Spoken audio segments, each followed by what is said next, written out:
नमस्कार, स्वागत है आप सभी का आपके अपने ऑनलाइन इंस्टीट्यूट निशांत ज्ञान की यूट्यूब प्लेटफॉर्म पर। मैं नितिन उपाध्याय आप सभी का स्वागत करता हूं, अभिनंदन करता हूं आज के अपने इस वीडियो में। मित्रों, संस्कृत के पंचामृत वाली वीडियो की जो सीरीज में चला रहा था, उस सीरीज का यह छठा वीडियो होने वाला है। उस सीरीज में संस्कृत आपको जो है 5 क्लासेज में आपके सेमेस्टर से रिलेटेड जो भी चीज़ें आती थी मैंने पढ़ाया। छठे वीडियो में मैं आपको जो है 2022 में जो पेपर हुआ था थर्ड सेमेस्टर के संस्कृत विषय का, उस थर्ड सेमेस्टर के पेपर को दिखाने वाला हूं। इससे आपको यह पता चल जाएगा कि पेपर में क्या क्या पूछा जाता है। ठीक है, तो कुछ चीजें मैं छोड़ रहा था, आज के पेपर को देखने के बाद कल के वीडियो में मैं उसे इंक्लूड कर दूंगा और 7 वीडियो हो जाएगा कल, और परसों 8 वीडियो हो जाएगा। मेरा पंचामृत वीडियो में 8 ही वीडियो देने का पूरा प्रयास था और 8 वीडियो में पूरे पेपर को फंसाने का पूरा प्रयास था। और निश्चित तौर पे हम अपने इस प्रयास में कहां तक फलीभूत हुए हैं यह आने वाला वक्त बताएगा। तो आप सभी लोग चलिए इस वीडियो की शुरुआत करते हैं। इस वीडियो की शुरुआत मां सरस्वती की वंदना के साथ करते हैं। सरस्वत्यै नमो नित्यं भद्रकाल्यै नमो नमः वेद वेदांत वेदांग विद्यास्थानेभ्य एव च सरस्वती महाभागे विद्ये कमल लोचने विद्यारूपे विशालाक्षी विद्या देही नमोस्तुते। इस वीडियो की शुरुआत मैं संस्कृत के श्लोक के साथ करता हूं और उम्मीद करता हूं माता सरस्वती आपके जो है दिमाग में विराजमान रहेंगी, आप बेहतर से बेहतर करेंगे। क्योंकि सरस्वती अगर संस्कृत पढ़ रहे हैं, आदि भाषाओं की जननी संस्कृत को हम पढ़ रहे हैं, तो निश्चित तौर पे एक बार माता सरस्वती का वंदना करना तो अनिवार्य होता है। चलिए इस वीडियो की शुरुआत करते हैं। उससे पहले हम आपसे यही दरख्वास्त करेंगे, आप लोग अगर वीडियो पे पहली बार आते हैं तो चैनल को सब्सक्राइब जरूर करके रख लीजिएगा, और वीडियो पसंद आती है तो भाई लाइक करके आप जरूर जाइएगा। ज्यादा से ज्यादा मित्रों तक आपको शेयर करने की जिम्मेदारी आपकी बनती है। चलिए मित्रों, आप सभी लोग जानते हैं आपके संस्कृत का पेपर जो आएगा 25 नंबर का पेपर आएगा, और इसके जो समय होता है 1 घंटा का समय होता है। 1 घंटे में आपको 25 नंबर का पेपर हल करना होता है। इसमें 5 प्रश्न आपके जो है मल्टीपल चॉइस होते हैं, अर्थात बहुविकल्पी होते हैं। ठीक है, 5 प्रश्न बहुविकल्पी होते हैं, 6 प्रश्न उसके बाद आपके जो है 6 प्रश्न आपके अति लघुत्तरी होते हैं, और 7 प्रश्न जो है आपके लघुत्तरी होते हैं, अर्थात 2-2 नंबर के होते हैं। ठीक है, तो मैंने यहां पर जो है वो चीजें नहीं ऐड किया, जैसे बहुविकल्पी में 5 प्रश्न जो 5 ऑप्शन हो, 4 ऑप्शन होते हैं, मैंने ऑप्शन नहीं लिखा है। केवल आपको इतनी चीजें आती है यार, इस वजह से मैंने ऑप्शन नहीं लिखा, क्योंकि आप इतने तेज हैं। ठीक है, पहला क्वेश्चन देख लीजिए। सबसे पहला क्वेश्चन है, संस्कृत में माहेश्वर सूत्रों की संख्या कितनी होती है। मैंने पहला क्लास लिया था माहेश्वर सूत्रों पर, मैंने प्रत्याहार आपको सिखाया था। 42 प्रत्याहार होते हैं, 14 माहेश्वर सूत्र होता है। माहेश्वर सूत्र की उत्पत्ति जो है पाणिनि जी, माहेश्वर सूत्र की उत्पत्ति महर्षि पाणिनि ने भगवान शंकर के डमरू के धुन के आधार पे किया था, मैंने आपको पहली क्लास में बताया था। तो निश्चित तौर पे पहले क्वेश्चन का जो आंसर होगा, संस्कृत में माहेश्वर सूत्रों की संख्या कितनी होती है, तो 14 होती है। कोई दिक्कत? दूसरा क्वेश्चन देखिए, ट वर्ण का उच्चारण स्थान क्या होता है। मैंने दूसरा क्लास उच्चारण स्थान पे लिया था, क्योंकि मुझे पता है कि उच्चारण स्थान से 100% 1-2 क्वेश्चन आने वाला है। तो ट वर्ण का उच्चारण स्थान क्या होता है मित्रों? ट ऋटु रसाणाम मूर्ध, मैंने बताया था, उसमें मैंने 5-6 आपको जो है श्लोक बताए हैं, उसी श्लोक के माध्यम से आपको याद करवाना है। ट वर्ण का उच्चारण स्थान ऋटु रसाणाम मूर्ध, अर्थात री आ जाए, ट वर्ग आ जाए, ट वर्ग में टा ठ ड ढ आता है, उसके बाद र आ जाए, उसके बाद ये जो खटकोण वाला स होता है, इतने आ जाए तो क्या होते हैं, ये जो है मूर्धा से बोले जाते हैं। तो ट वर्ग का उच्चारण स्थान क्या हो जाएगा? मूर्धा। प्रश्न तीसरे पर आते हैं मित्रों, कौन सा शब्द नपुंसक लिंग है। नपुंसक लिंग आपको 4 शब्द दिए गए हैं, बालक है, नदी है, विद्यालय है, एतत है। ठीक है, इसमें स्पष्ट है। देखिए, जब भी आपको ऐसे सवाल आते हैं तो आप बोल करके देख लीजिएगा। निश्चित तौर में इस पे मैं आंसर आपको बता दूं, इसका आंसर है एतत। एतत जो है नपुंसक लिंग है। यहां पर बताइए, बालक, बालक देख करके आपको पता चल रहा होगा, बालक विद्यालय जाता है, पुल्लिंग है। नदी बहती है, स्त्रीलिंग है। विद्यालय खुला है, पुल्लिंग है। विद्यालय खुला है, कभी आप बोले विद्यालय खुली है?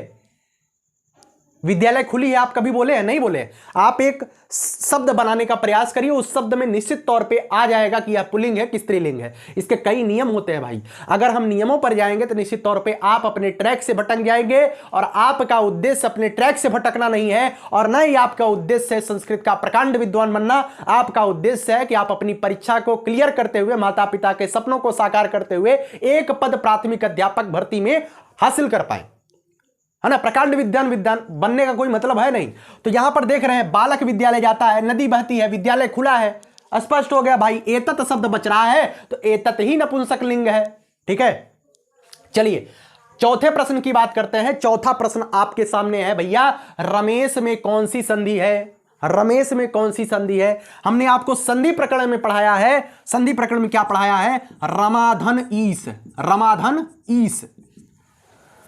यदि हरस्व या दीर्घ आ या आ, हरस्व या दीर्घ मतलब आ या आ के बाद, ठीक है, अंतिम वर्ण आ या आ जाए, उसके बाद ई उ री री आए, उसके बाद ई उ री री आए तो ई का ए हो जाता है, उ का ओ हो जाता है, री का अर हो जाता है और री का अल हो जाता है। कौन सी संधि होती है? यह जो है गुण स्वर संधि होती है। मैंने बताया है कौन सी संधि होती है, गुण स्वर संधि होती है, ठीक है।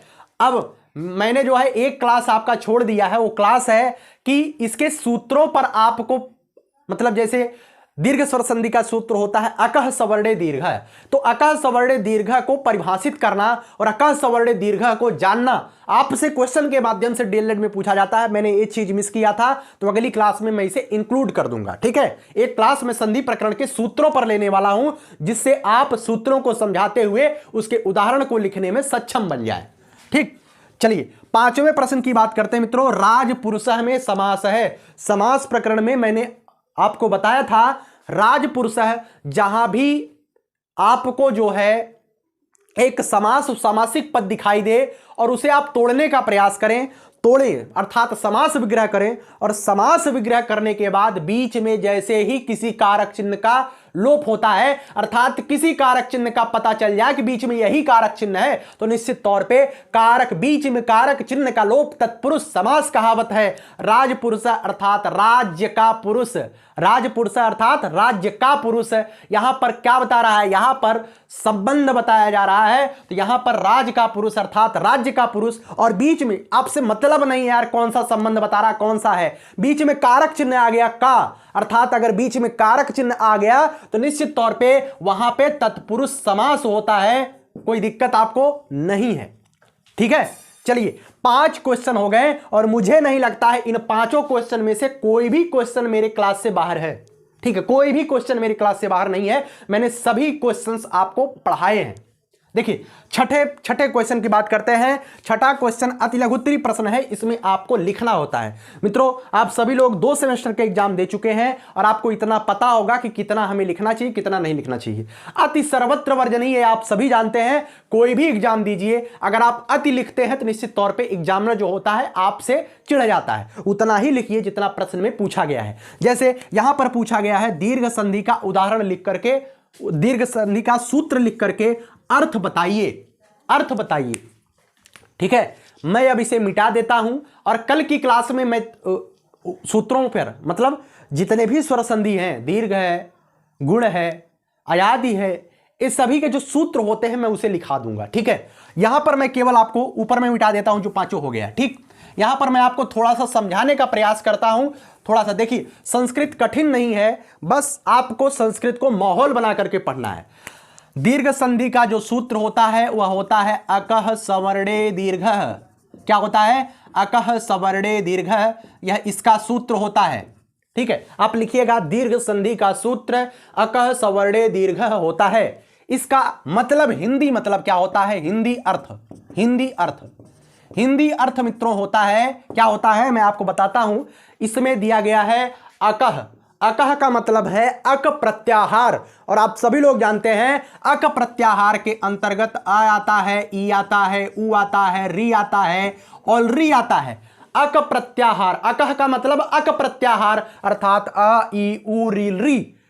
सवर्णे, अक प्रत्याहार के बाद कोई सवर्ण आ जाए, अर्थात अक के बाद अक ही आ जाए, अक के बाद अक ही आ जाए, चाहे वह दीर्घ, चाहे वह ह्रस्व रहे या दीर्घ रहे, अक के बाद अक ही आए, अर्थात अ ई उ री आए। लेकिन इसका जो नियम है वह यह है कि यह जो अक के बाद अक आ रहा है, यह चाहे ह्रस्व हो या दीर्घ हो। ह्रस्व या दीर्घ का मतलब आ छोटा है या तो बड़ा आ जाए, छोटी ई है या बड़ी ई आ जाए, छोटा ऊ है या बड़ा ऊ आ जाए, छोटी री है बड़ी री आ जाए, छोटी री है बड़ी री आ जाए। यहां पर छोटा है, यहां पर बड़ा है, यहां पर छोटा है, यहां पर बड़ा है, कोई मतलब नहीं होता है। दोनों मिलकर के हमेशा दीर्घ होते हैं। हमेशा दीर्घ का मतलब हमेशा दीर्घ बनाएंगे। आ धन बड़ा आ धन बड़ा आ बराबर बड़ा आ ही होगा। छोटी ई धन बड़ी ई बराबर बड़ी ई ही होगा, और छोटी ई धन छोटी ई बराबर बड़ी ई ही होगा। कोई दिक्कत नहीं है, हमेशा जब भी बनेगा दीर्घ ही बनेगा। ठीक है, समझ गए ना। कल मैं इस पर एक क्लास लूंगा। निश्चित तौर पे क्लास हो सकता है कि 25 से 30 मिनट की क्लास हो जाए, लेकिन उस 25 से 30 मिनट की क्लास में मैं दावा करता हूं निश्चित तौर पे आपके दिमाग में पूरे सूत्रों को घोलने का प्रयास मेरी तरफ से रहेगा। चलिए 7वां क्वेश्चन देखिए। 7वां क्वेश्चन मैं आप पर छोड़ता हूं, क्योंकि आपको जो है खोज करके बताना है। आप लोग याद तो करते नहीं होंगे, मैंने कहा एक रूप आपको याद कर लेने हैं, और किस क्लास के रूप याद करने हैं। आपके पास, आपके घर के आसपास कोई बच्चा अगर पढ़ाई कर रहा हो, कक्षा 7वीं में पढ़ाई कर रहा हो, कक्षा 6ठी में पढ़ाई कर रहा हो, तो कक्षा 7वीं और कक्षा 6ठी में जितने भी रूप संस्कृत में दिए गए हैं, शब्द रूप, उन रूपों को आप एक बार रिवाइज कर लीजिएगा। ठीक है, नदी शब्द के प्रथमा विभक्ति तीनों वचनों में रूप लिखना है आपको। इसे लिख करके हमें बताना है, और अगर आपको नहीं आता है तो आपको नकल करके हमारे कमेंट बॉक्स में लिखना है। लिखिएगा जरूर, तभी मैं जानूंगा कि आप पढ़ाई कर रहे हैं, आप हमारी बातों को कहीं ना कहीं एक तवज्जो देते हैं, मैं ये मानूंगा। नहीं लिखेंगे तो मुझे लगेगा कि बच्चा देखता है और ऐसे ही चला जाता है। 8वें क्वेश्चन की बात करते हैं मित्रों। 8वां क्वेश्चन संस्कृत में गिनती लिखने के लिए आता है। यह फर्स्ट सेमेस्टर में भी आता है, थर्ड में भी आता है। तो संस्कृत में गिनती आपको कम से कम 20 तक तो याद ही कर लेनी है। 20 तक तो याद ही कर लेनी है। आपसे पूछा गया है 19 को संस्कृत में क्या लिखते हैं। 19 को संस्कृत में क्या लिखते हैं भैया? 19 को संस्कृत में नवदशः लिखते हैं, नवदशः भी लिखते हैं, और भी लिखते हैं। ऊनविशः भी लिखते हैं, ऊनविशः भी लिखते हैं, और क्या लिखते हैं? एकोनविंशति लिखते हैं, एकोनविंशति लिखते हैं। ठीक है, इन सब का अर्थ 19 है। संस्कृत में यही तो बात है। संस्कृत एक ऐसी भाषा है जिसमें हम कई तरीके से अपने शब्दों को रख सकते हैं, लेकिन हिंदी या अंग्रेजी या कोई भी भाषा हो, उसमें आप शब्द को जैसे ही आगे पीछे करते हैं उसका अर्थ का अनर्थ हो जाता है। लेकिन संस्कृत एक ऐसी भाषा है जिसमें आप वर्ड को आगे पीछे करिए, उसके अर्थ में कभी कोई परिवर्तन नहीं होता है। जैसे बालकः पठति, बालक पढ़ता है। अब मैंने अगर लिख दिया पठति बालकः, तो भी वही अर्थ होगा कि बालक पढ़ता है। यही संस्कृत भाषा की महत्ता है, और यही संस्कृत भाषा की गूढ़ता है। ठीक है, तो नवदशा का मतलब भी 19 होता है, ऊनविशः का मतलब भी 19 होता है, और एकोनविंशति अर्थात एक ना मतलब नहीं, विंशत मानी 20, 20 में से एक नहीं, अर्थात 20 में से जैसे ही एक आप कम करेंगे 19 आ जाएगा। ठीक है, कोई दिक्कत नहीं है। चलिए 9वें क्वेश्चन की बात करते हैं। पठ धातु लोट लकार में, पठ धातु लोट लकार में प्रथम पुरुष का रूप लिखिए। अब एक धातु आप ले लीजिएगा, उसका पठ लोट, लट लकार, लोट लकार, लंग लकार, लिट लकार और विधिलिंग लकार, पांचों लकारों में आपको रूप याद कर लेना है। अगर आप रूप नहीं याद करते हैं तो आपका 2 नंबर चला जाएगा। रूप आपको पांचों लकारों में याद करना है, मुझे याद है और उम्मीद करता हूं कि आपको भी याद होगा। मैं काम देता हूं कि आपको जो है किसी भी धातु, पठ धातु का रूप पांचों लकारों में याद करना है। नहीं याद करेंगे तो आपका जो है 2 नंबर जाने वाला है निश्चित तौर पे, और 2 नंबर बहुत मायने रखता है। 2 नंबर आपको तब पता चलता है जब आप फाइनल मेरिट से, पॉइंट से कोई बच्चा बाहर होता है, उससे पूछिएगा कि अगर डीएलएड में 2 नंबर ज्यादा पाया होता, उसकी मेरिट धड़ाक से बढ़ जाती और उसके सुपर टेट में कुछ नंबर कम होते हुए भी सिलेक्शन हो जाता, तब जाकर के पता चलता है। अगर आपको 2 नंबर बनाना है तो निश्चित तौर पर लकारों को याद करना पड़ेगा। पठ धातु लोट लकार का रूप होता है पठतु पठताम पठंतु। क्या होता है? पठतु पठताम पठन्तु, यही होता है लोट लकार में रूप। पठतु पठताम पठन्तु, पठ पठतम पठत, पठानि पठाव पठानि पठाव पठाम, ये रूप होता है। आपको रूप याद कर लेना है, बस यही इतना लिखना है, पूरा रूप नहीं लिखना है। पठ धातु लोट लकार प्रथम पुरुष में रूप लिखिए तो यही होगा पठतु पठताम पठन्तु। आपको यहां पे ऊपर लिख देना है पठ धातु, आप जब उत्तर लिखिएगा पठ धातु लोट लकार प्रथम पुरुष में रूप, प्रथम पुरुष में रूप, बस यही इतना लिख देंगे, आपका 1 नंबर पक्का। पठत पठताम पठन्तु, प्रथम पुरुष में, मध्यम पुरुष में, पठत पठताम पठन्तु, पठ पठतम पठत, पठानि पठाओ पठाम। ठीक, चलिए यहां पर हो गया काम खत्म। 10वां क्वेश्चन देख लीजिए, नमः के योग में कौन सी विभक्ति होती है? आपकी बुकों में जरूर दिया होगा कि नमः स्वस्ति स्वाहा, नमः स्वस्ति स्वाहा के योग में, नमः स्वस्ति स्वाहा के योग में चतुर्थी विभक्ति होती है। एक क्वेश्चन मैं मानता हूं आपको नहीं पता है, फिर भी आप ध्यान रखिएगा, नमः स्वस्ति स्वाहा के योग में चतुर्थी विभक्ति होती है। ठीक है, एक आध क्वेश्चन अगर आपको नहीं आता छोड़ दीजिए, ठीक है, लेकिन आपको सभी क्वेश्चन तो आने चाहिए। एक आध क्वेश्चन नहीं आता कोई दिक्कत नहीं। मान लीजिए एणांग विकार है, कहीं पर अगर अंग के विकारों की बात आ जाए, अंग विकार की बात आ जाए, वहां पर तृतीया विभक्ति होती है। आप कहेंगे तो एक क्लास में इस पर भी दे दूंगा, लेकिन मुझे नहीं लगता है कि इतना ज्यादा संस्कृत को आपको पढ़ाने की आवश्यकता है। कहेंगे तो भाई इस पर भी दे दूंगा। प्रश्न 11 है, चौमासा में कौन सा समास है? मैंने कहा है कि प्रथम पद संख्यावाची होता है, वह कौन सा समास होता है? तो वह द्विगु समास होता है। कोई दिक्कत? वह कौन सा समास होता है? द्विगु समास। चौमासा हो गया, नवग्रह हो गया, नवरत्न हो गया, त्रिफला हो गया, उसके बाद चौराहा हो गया, तिराहा हो गया, दोपहर हो गया, ये सभी क्या होते हैं? ये सभी जो है द्विगु समास होते हैं, क्योंकि द्विगु समास में प्रथमम संख्यावाची द्विगु कौन सा होता है? प्रथमम संख्यावाची, पहला पद संख्यावाची हो जाए वह कौन सा समास होता है? द्विगु समास होता है। अति लघुत्तरी प्रश्नों की श्रृंखला समाप्त होती है। अब आते हैं लघुत्तरी प्रश्नों की तरफ। लघुत्तरी प्रश्न जो है 7 प्रश्न होते हैं और निश्चित तौर पे यहां से धड़ाधड़ नंबर मिलते हैं। क्री धातु लिट लकार का रूप लिखिए, क्री धातु लिट लकार का रूप लिखिए, मतलब तीनों में आपका रूप लिखना है।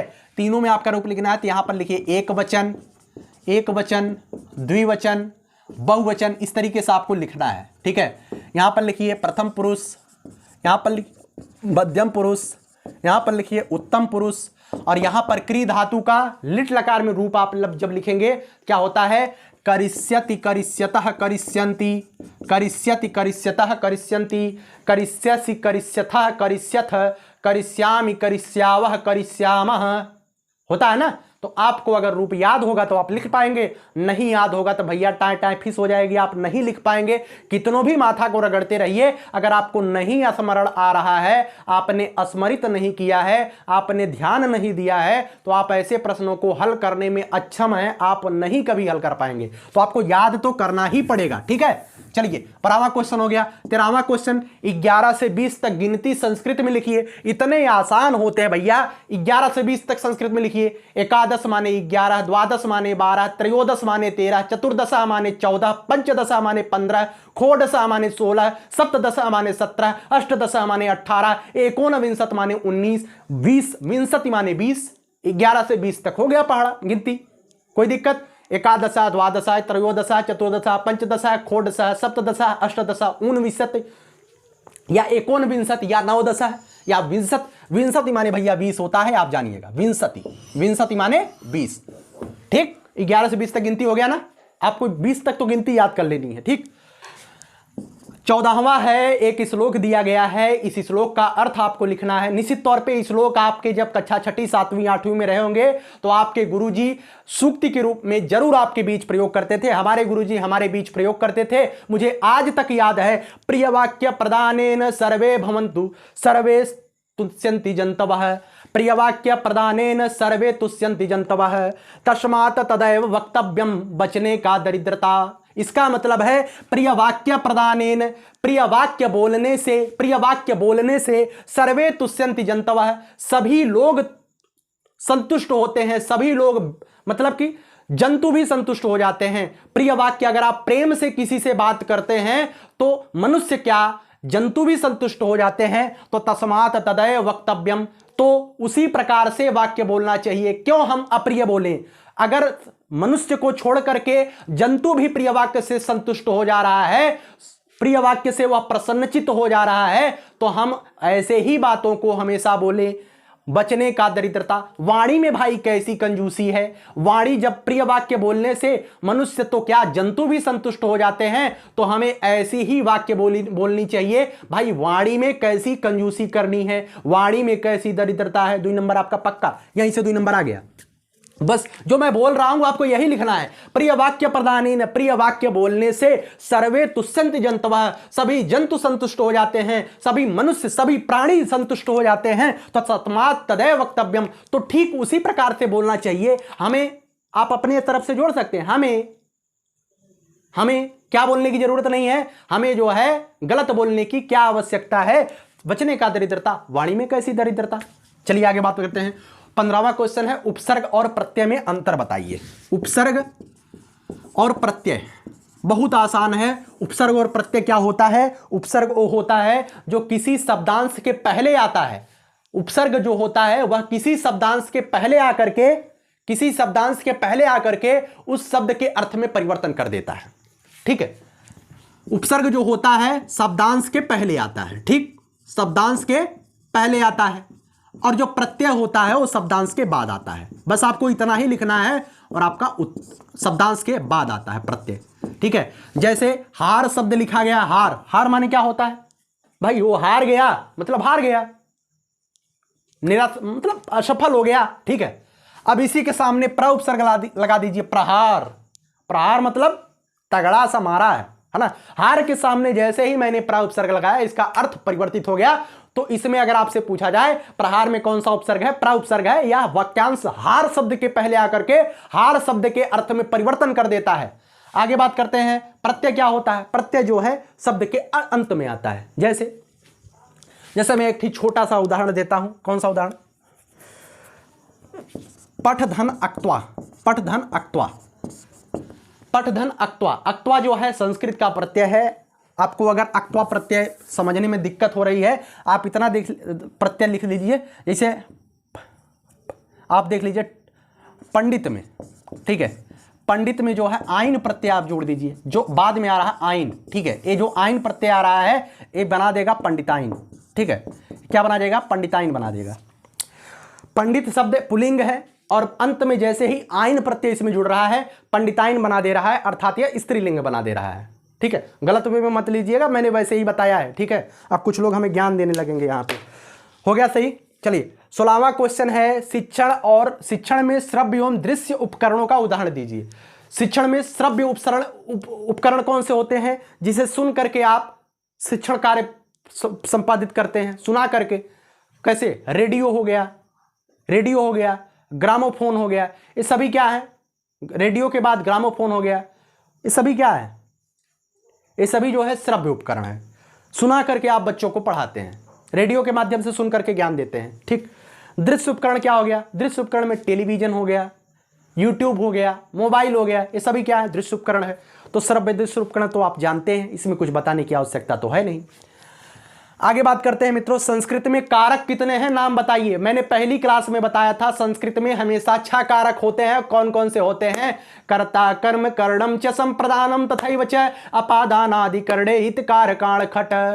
मैंने बताया था श्लोक के माध्यम से, कर्ता, कर्म, करणम च, संप्रदानम तथैव च, अपादानादि करणे इति कारकाण खट। कर्ता होता है, कर्म होता है, करण होता है, संप्रदान होता है, अपादान होता है, अधिकरण होता है, अपादानाधिकरणे। ठीक है, यही 6 कारक होते हैं संस्कृत में। ठीक है भाई, मैंने जो बोला है श्लोक आप इसे लिख लीजिए, क्योंकि आपके प्रश्न, आपकी परीक्षा में प्रश्न आने वाला है। संस्कृत में कितने कारक होते हैं? और आप धड़ाक से मार के आएंगे 8 कारक होते हैं, क्योंकि आपने हिंदी में 8 पढ़ा है। संस्कृत में भाई 6 कारक होते हैं, कर्ता, कर्म, करणम च, संप्रदानम तथैव च, अपादानाधिकरण इति कारकाण खट। यण संधि के सूत्र उदाहरण सहित लिखिए। यण संधि का सूत्र होता है इको यणच। क्या होता है? इको यणचि होता है। इको यणचि को जब आप परिभाषित करेंगे तो क्या हो जाएगा? इको यणचि में क्या होता है? देखिए, इको यणचि, इको यणचि, यह कल मैं एक क्लास इस पर लूंगा। दो क्वेश्चन दिखाई दे दिया ना, तो निश्चित तौर पे एक क्लास में लेने वाला हूं। कौन सा? इक के बाद देखिए इको यणचि, इसका मतलब है इक प्रत्याहार ई उ री, इसके बाद ठीक है आया आय, इसके बाद आया आय तो यण हो जाता है। तो क्या हो जाता है? यण हो जाता है। यण मतलब क्या है? इको यणच। ई का यण प्रत्याहार के अंतर्गत कौन कौन सा आता बताइए? ई का यण प्रत्याहार के अंतर्गत आपको बताना, बताइए। य व र ल, यही तो आता है। इको यणच को जब आप परिभाषित करोगे तो ऐसे लिखिएगा, यण संधि का जो सूत्र होता है इको यणच। इसका मतलब है इक प्रत्याहार ई उ री के बाद छोटा आ या बड़ा आ आए तो यण हो जाता है, अर्थात ई के स्थान पे या हो जाएगा, उ के स्थान पे वा हो जाएगा, री के स्थान पे रा हो जाएगा, री के स्थान पे ला हो जाएगा। एक ठे उदाहरण बताई दो, प्रतिधन आवरण। देखिए यहां पर प्रति में आखिरी वर्ण छोटी ई आ रहा है और इसके बाद क्या आ रहा है? बड़ा आ रहा है। देखिए ई के बाद जो है आया आ गया तो यण हो जाएगा। इक का यण हो जाता है ना, इक का क्या हो जाएगा? अड़ हो जाएगा। तो ई का क्या हो जाएगा? यहां पर या हो जाएगा। क्या हो जाएगा?